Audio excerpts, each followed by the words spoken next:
Hello everybody and welcome back to the woods. It's been a while. So the last time I was up here was on the 27th of December and it is now March the 8th.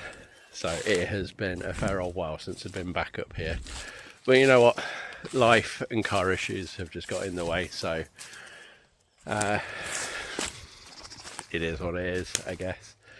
But I've just been away for the weekend with scouts for the World Scout Jamboree Unit Leaders Conference, hence being merged up. But I had to drive past the woods on the way home, so I thought, you know what, it'll be rude not to pop in and just have a wander around, just make sure everything is okay, everything's safe. So here we are. How have you all been? So let's go for a bit of a wander around, make sure everything's all good, and then we'll stop, sit down, have a bit of a chat, have a bit of a natter, and I'll fill you in with some updates as to where we are. It's been an exciting weekend and there's been plenty of news released about the Scout Jamboree, so yeah, looking forward to sharing those. Alright, I'll speak to you soon.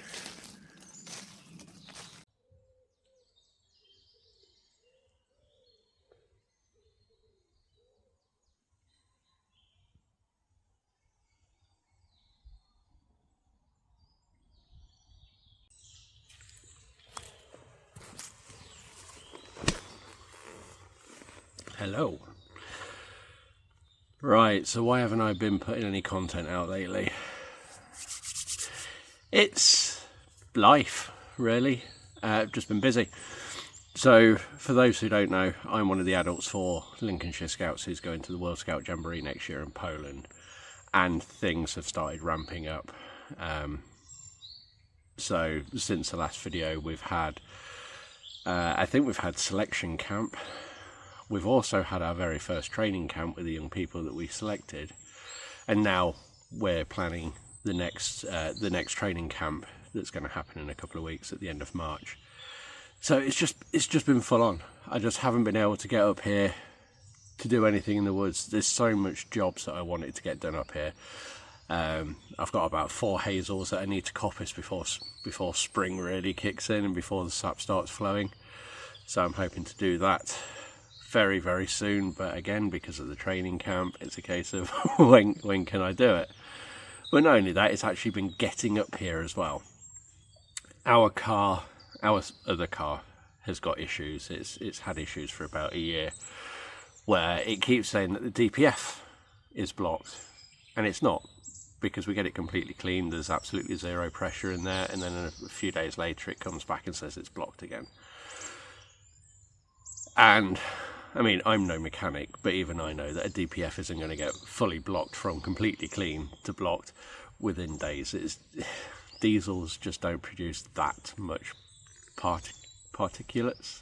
I mean, I could be wrong, but like I say, I'm not a mechanic. I'm just spitballing. So I think it's going to be a case of running the car until August now and then just skipping it. I think I've got one more thing left to try on it, but we've already spent like £3,500 on it and the car's only worth £3,000, so it's a case of, is it really worth it?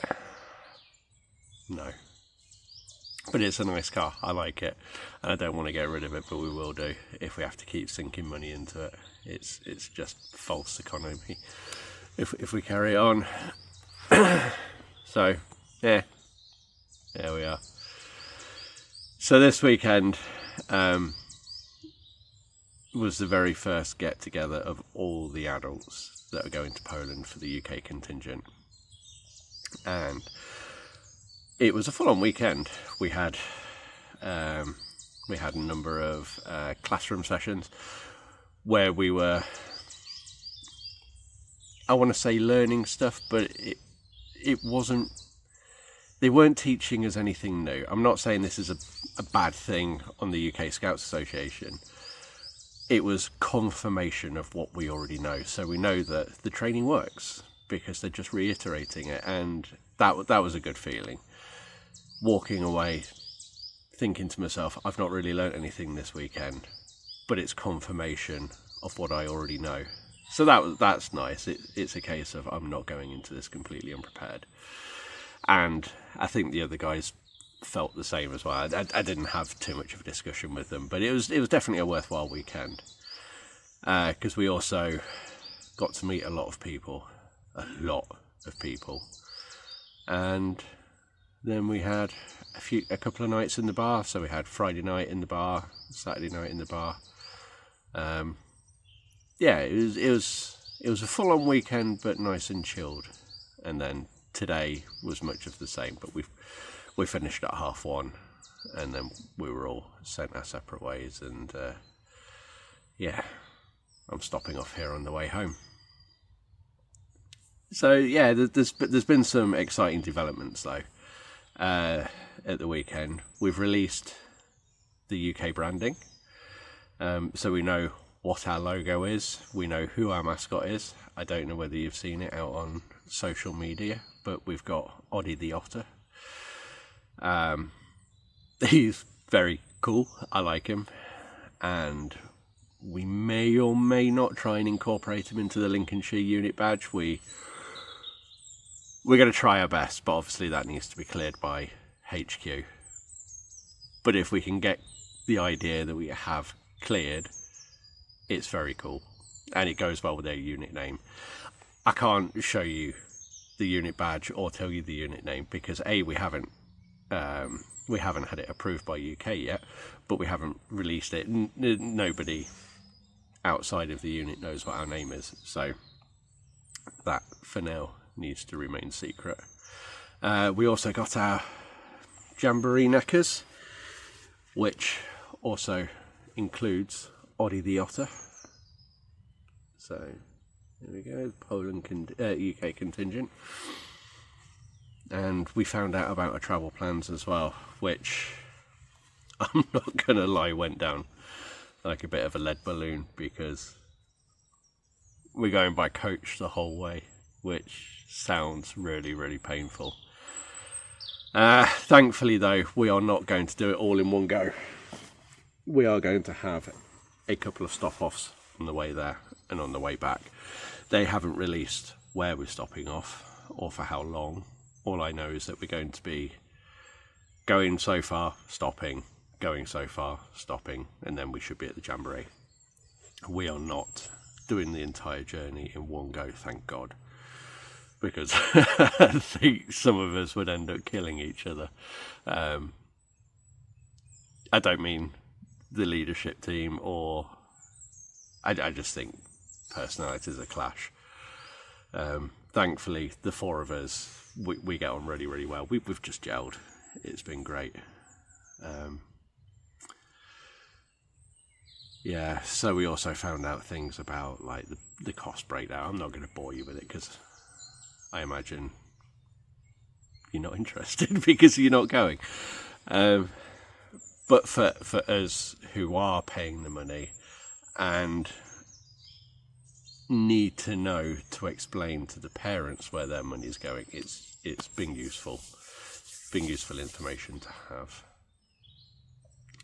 The food was really good. Cold, but good. It was, it was not warm at all, the food. By the time we got back to the table, it was lukewarm at best, but it tasted really good, and the portion sizes were healthy for a big guy. Let's put it that way. We also found out about our tent situation as well. That really put my mind at ease, because looking at the tents that the Korea contingent had, where it was just a two-man tent, I was a little bit worried that I was going to be sharing a tent with a two-man tent with Kev, who's the other unit leader, with me. That's not saying I don't get on with Kev. Kev and I get on really, really well, but A, we don't know each other that well, and B, we're both not small people, and I was worried that we were going to be sharing a tiny tent and basically spooning each other. But thankfully that's not the case. We have a 6-man tent to share, and the bedroom compartment has a divider down the middle, so we've both got our own privacy, and that's good. And the two girls, Dawn and Georgia, they're going to be sharing a tent as well, and then there's going to be 4 kids per tent. So, brilliant. It's also, the tent is also going to be custom made for us by Go Outdoors as well. It's basically an upgraded version of the Sendero 6, which I believe is a Euro hike tent. I think Euro hike, I'm not 100% certain on that. But it's an upgraded version of the Sendero 6. What I mean by upgraded is the internal compartment where the bedroom is has been made with blackout fabric, and it's been extended 30 centimetres forward as well, so that we've got extra space to put luggage, which isn't really going to be an issue for Kev, Georgia, Dawn and I, but it is going to be for the kids, because we want them to have their equipment, their luggage in the sleeping area with them, so that, you know, prying eyes can't see it as they're walking on by and feel like a quick 5-finger discount to it. So yeah, the bedroom area has been extended so that they can fit the luggage down there. The reason why they've gone for the Sendero 6 is they had a number of criteria that they needed to fill. We have got some people who have accessibility needs, so they need to either access the tent via a wheelchair or they need to stand up. And we also needed bedrooms that were big enough for people who need to take, you know, like the camping cots, so that they're off the ground. And the Sendero 6 fills all of that criteria. And now that I've seen the tent, and the fact that we can take additional things with us because we're going by coach, I'm thinking I might glamp for a little bit and invest in a camping cot myself, just so that, you know, I'm not spending 10 nights on the ground. So that'll be good. So that's basically it for any news and announcements that have come out.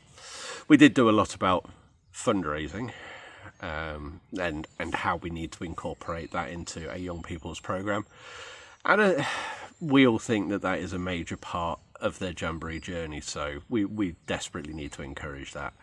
And just because Jamborees aren't cheap, you know, it's better part of £4,000, and we have to pay that as well as unit leaders. So it's the same for everybody in the UK. We're all, well, the overall fee isn't necessarily the same from unit to unit. There is a flat fee that everybody pays, and then each unit has additional money to cover things like unit neckers and training camps and whatnot. So there's give or take £100 difference between everybody, but we're all roughly paying the same amount. So fundraising is a huge thing. And yeah, I really need to start my own, because at the moment I've only really been encouraging the young people to do it. So I really need to get on with my own fundraising. But yeah, speaking of which, if you want to buy my book, link down in the description. That is another reason why I haven't been doing any content recently, is because I've written a book called Woodland Projects for Families. And there's a little companion book as well for risk assessments, for if any scout leaders want to buy it as well. You've got ready-made risk assessments there as well if you want it. So how that book came about was I was planning ideas for future videos for this channel. I was just going through the things like, I don't know, carving a greenwood whistle and making a woodland trail and stuff like that. And I thought, actually, this could quite easily be done as a book. So that's what I've done.